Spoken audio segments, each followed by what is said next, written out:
Across the open plains of summer, a field of sunflowers turns its golden faces toward the dawn.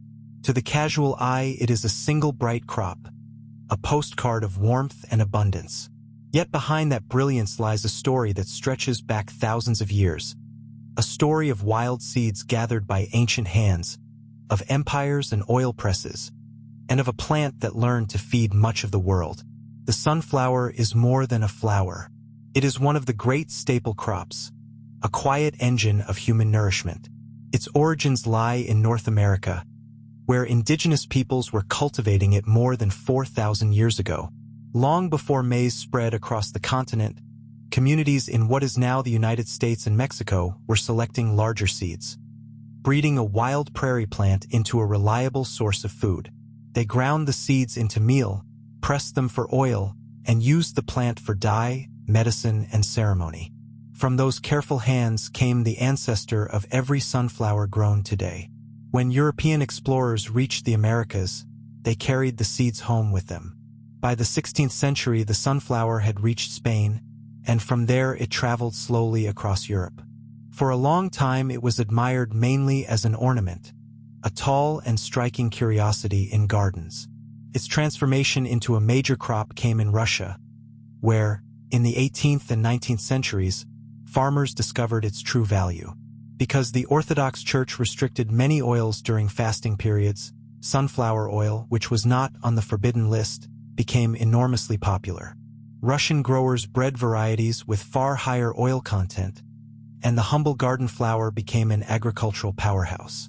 To grow a sunflower is to watch a remarkable transformation. The seed is planted in late spring, once the soil has warmed.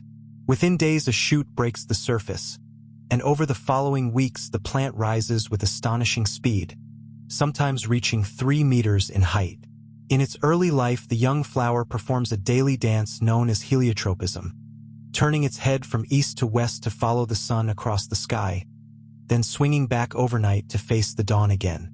This movement captures more light and warmth, helping the plant grow stronger. Once the flower matures and opens fully, that motion stops, and the head settles permanently facing east. What appears to be one large flower is in fact thousands of tiny flowers packed together. Each of these florets, if pollinated, becomes a single seed. Bees and other insects move across the broad face, and the spiral pattern of the seeds follows a precise mathematical order, an arrangement that has fascinated naturalists for centuries.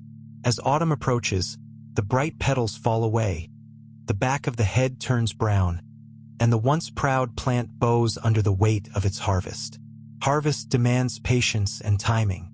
The crop must dry in the field until the moisture in the seeds drops low enough for storage. Then combines move through the rows, gathering the heavy heads and separating the seeds from the chaff. From there, the seeds follow two paths.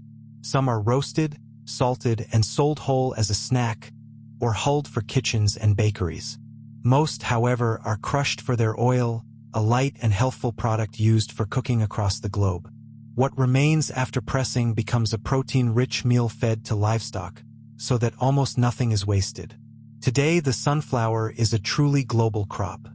Ukraine and Russia together account for a large share of the world's sunflower oil, and vast fields stretch across Argentina, Romania, China, and beyond. Tens of millions of tons of seed are produced each year, feeding industries and households alike. The plant has also become a symbol of summer, of faith, of resilience, and even of peace and remembrance.